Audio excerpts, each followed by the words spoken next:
नमस्कार. मी यशवंत पवार, प्रदेश अध्यक्ष पत्रकार सुरक्षा समिती महाराष्ट्र.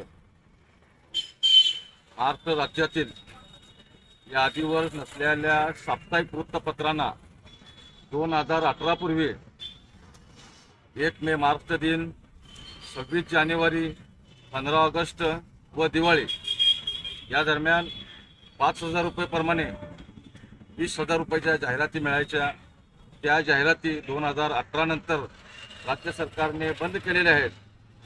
राज्यातील यादीवर नसलेल्या वृत्तपत्रांना पूर्वीप्रमाणे जाहिराती मिळाव्या म्हणून पत्रकार सुरक्षा समितीच्या वतीने अनेक वेळा महाराष्ट्र राज्य सरकारकडे पत्रव्यवहार केलेला असून राज्य सरकारने याबाबत कोणताच निर्णय घेतल्याने पत्रकार सुरक्षा समितीच्या वतीने बुधवार दिनांक 22/5/2024 रोजी जिल्हा परिषद पूनमगेट या ठिकाणी राज्यातील साप्ताहिक वृत्तपत्रांना जाहिरात मिळावी म्हणून उपोषण लावण्यात आलेले आहे.